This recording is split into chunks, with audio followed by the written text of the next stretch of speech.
left, left, right, left, left, left, left, right, left. It's a big day at Eschaton Village. Happy birthday to you.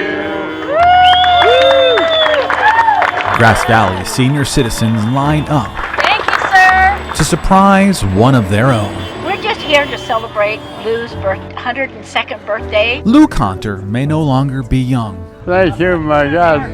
This is surprising as heck. but he's still young at heart. And it's an honor for us to be out here, my friend. Oh, God. Honor. As you can see, he's a bit of a celebrity, Happy birthday. mainly for his military service to the United States. How are you? On behalf of the state of California. Oh, thank you very, very much. You're wearing the wrong colors there. That's an Air Force shirt.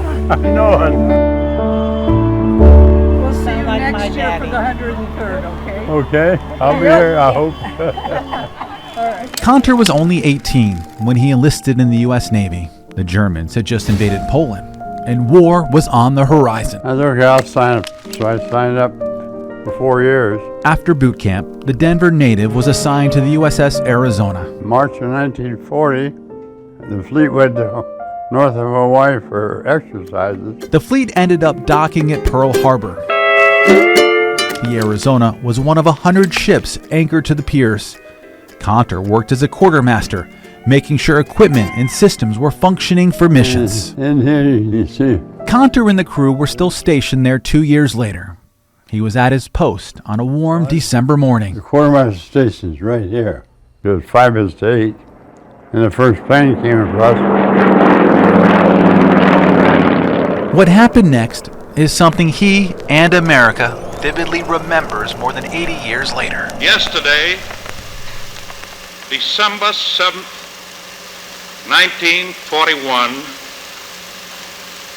a date which will live in infamy. As soon as they came in, we knew what was happening in 5 seconds. We didn't have time to look up and see what was coming. They were all right down at water's edge coming in.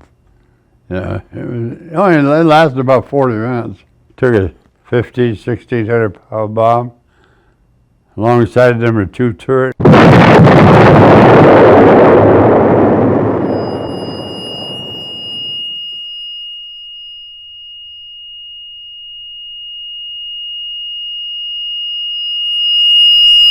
Thick black smoke quickly filled the Oahu sky.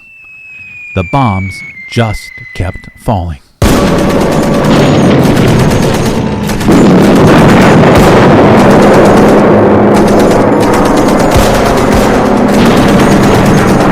Guys were coming out of the fireworks and grabbing them and laying them down. And they were bad, real bad in one spot.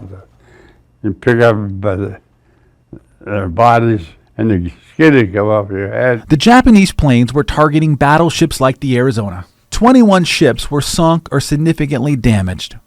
2,400 Americans were killed. Another 1,100 wounded. There was no time to do anything. It was happening so fast. That was so fast. In the wake of Pearl Harbor, Conter was sent to take a crash course in flight school. Just months later, he was piloting his own plane. The old cat, Navy Catalina patrol boat, PBY in a black nightgown for night camouflage. A black cat.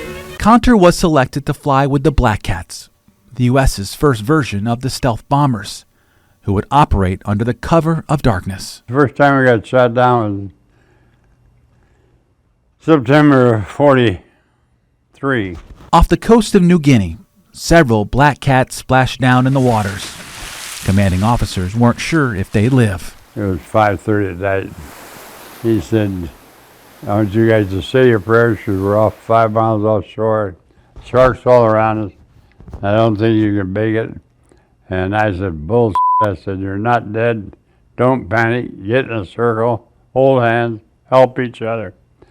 And sharks come by, hit him in the nose with their fist.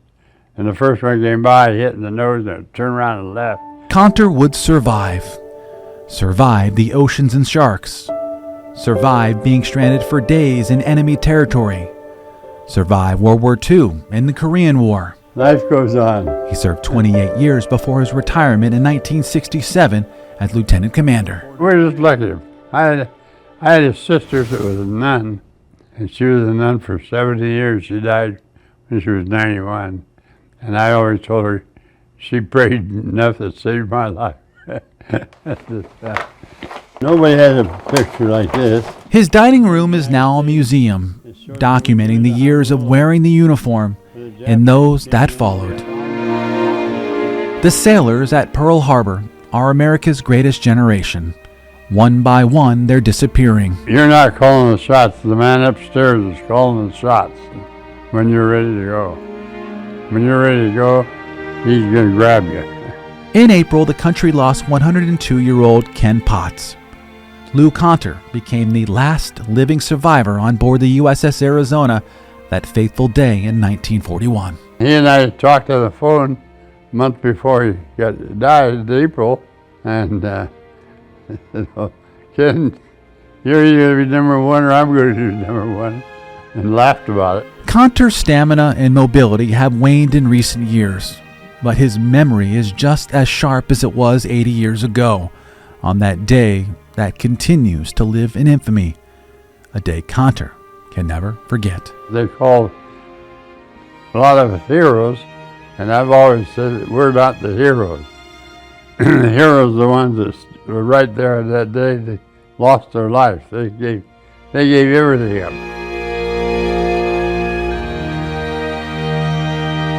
For photojournalist Jason Marks, KCRA 3 News.